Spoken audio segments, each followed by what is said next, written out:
नमस्कार, मैं शिखर शुक्ला और आप देख रहे हैं Bharat A to Z news. Operation Sindoor की आवाज बनी विंग कमांडर व्योमिका सिंह पर समाजवादी पार्टी के नेता रामगोपाल यादव का विवादित बयान सामने आया है। सपा सांसद रामगोपाल यादव ने विंग कमांडर व्योमिका सिंह की जाति गिनाते हुए एक टिप्पणी की है, जिसके लिए सोशल मीडिया पर उनकी जमकर आलोचना की जा रही है। देखिए यह रिपोर्ट। ऑपरेशन सिंदूर की आवाज बनी कर्नल सूफिया कुरैशी पर मध्य प्रदेश के मंत्री विजय शाह द्वारा दिए गए विवादित बयान का शोर अभी थमा भी नहीं है कि अब सपा नेता रामगोपाल यादव ने विंग कमांडर व्योमिका सिंह की जाति गिनाते हुए एक ऐसी टिप्पणी की है जिस कारण उनकी आलोचना की जा रही है। सोशल मीडिया पर लोग यह सवाल उठा रहे हैं कि आखिर देश की सेवा में लगी आखिर इन वीरांगनाओं के साथ ऐसा सलूक क्यों किया जा रहा है। कोई नेता एक वीरांगना का धर्म गिनाते हुए आपत्तिजनक टिप्पणी कर रहे हैं तो कोई दूसरे की जाति बताते हुए अपनी राजनीतिक रोटी सेक रहे हैं। आखिर भारतीय सेना के इन अधिकारियों को धर्म और जाति के आधार पर क्यों देखा जा रहा है। समाजवादी पार्टी के सांसद रामगोपाल यादव ने कहा है वे यह भी नहीं जानते थे कि व्योमिका सिंह कौन है या उसकी जाति क्या है, ना ही वे एयर मार्शल A.K. भारती के बारे में जानते थे, अन्यथा वे उन्हें भी गालियां देते। मैं आपको बता दूं, व्योमिका सिंह हरियाणा की जाट है और एयर मार्शल A.K. भारतीय पूर्णिया के यादव हैं। तीनों ही PDA सेगमेंट से थे। एक को गाली दी गई क्योंकि उन्हें लगा कि वह मुस्लिम है, एक को राजपूत समझा गया इसलिए कुछ नहीं कहा गया और दूसरे के बारे में उन्हें कोई जानकारी नहीं। दरअसल रामगोपाल यादव ऑपरेशन सिंदूर की जानकारी जन जन तक पहुंचाने वाले भारतीय सैन्य अधिकारियों के जरिए अपनी पार्टी की राजनीति को आगे बढ़ाने की कोशिश में जुटे थे, लेकिन लोग रामगोपाल यादव के इस बयान को लेकर इस कारण आलोचना कर रहे हैं कि सैन्य अधिकारियों की जाति बताने की ज़रूरत क्या थी। रामगोपाल यादव की टिप्पणी पर यूपी CM योगी आदित्यनाथ की प्रतिक्रिया सामने आई है। योगी आदित्यनाथ ने लिखा है कि सेना की वर्दी जातिवादी चश्मे से नहीं देखी जाती। भारतीय सेना का प्रत्येक सैनिक राष्ट्र धर्म निभाता है, ना कि किसी जाति या मजहब का प्रतिनिधि होता है। और आप देख रहे हैं रोजाना आतंकवादी मारे जा रहे हैं, नहीं यार पाकिस्तान से आ रहे हैं और तिरंगा यात्रा निकाल रहे हैं ये लोग।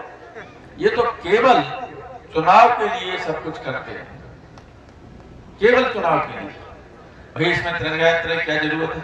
और जरूरत है तो सारे देश को विश्वास में लेके कीजिए, सारी पॉलिटिकल पार्टी को विश्वास में लेके कीजिए। ये कोई वहां जो लड़ रहे थे लोग वो बीजेपी के लोग थे। एक हमारे लेफ्टिनेंट कर्नल कुरैशी को इनके मंत्री ने गाली तक दी। हाई कोर्ट ने FIR करने का आदेश कराया, हाई कोर्ट। लेकिन दिव्या सिंह के बारे में इन्हें मालूम नहीं था कि वो कौन है। और न एयर ऑपरेशन के जो इंचार्ज थे एयर मार्शल अवधेश कुमार भारती, न उनके बारे में मालूम था, वरना इन्हें भी गाली दे। मैं आपको बता दूं कि दिव्या सिंह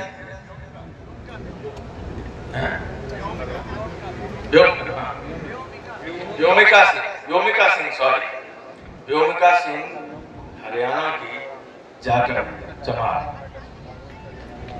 और एयर मार्शल भारती पूर्णिया के यादव हैं। तो तीनों तो PDA के थे। एक को मुसलमान समझ के गाली दी, एक को राजपूत समझ के कुछ नहीं किया और भारती के बारे में जानकारी नहीं थी। और जब पेपर में आ गया तब ये सोचने को विवश है कि अब क्या करें। तो मानसिकता जब खराब होती है तो सेना की उपलब्धियों के बजाय लोग अपनी उपलब्धियां बताने लगते हैं। जब ये युद्ध विराम हुआ तो आपने देखा होगा कि कुछ चैनल्स ने भारतवर्ष की संसद के उस अंश को दिखाया जिसमें नेताजी बोल रहे थे और कह रहे थे कि अमेरिका क्या, ये कौन होता है अमेरिका हस्तक्षेप करने वाला किसी मामले में भारत के। सुना कि नहीं सुना? और यहाँ लोगों ने ट्रंप के सामने देश का जीतने के बाद भी अपमान, ये बहुत ही खतरनाक बात है। अंतर्राष्ट्रीय राजनीति में हमारा अपमान, लेकिन जो सेना को नेताजी ने दिया वो हिंदुस्तान के किसी रक्षा मंत्री ने आज तक नहीं दिया। पुराने लोग सब जानते हैं, चाहे 62 का युद्ध हुआ हो, चाहे 71 का युद्ध हुआ हो, चाहे 65 का युद्ध हुआ हो, चाहे उसमें जब लोग मारे जाते थे हमारे सिपाही या अधिकारी, तो उनकी बेल्ट और टोपी घर पे आती थी।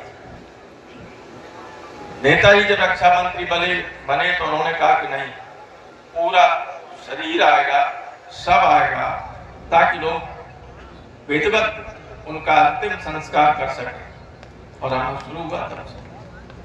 मृतकों के लिए उनके गांव तक सड़क बनाना, पैसा देना परिवार को, ये सारा काम नेताजी ने शुरू किया था।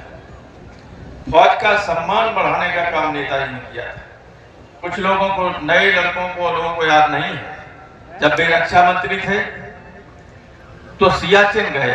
सियाचिन जाने वाले वो पहले रक्षा मंत्री थे।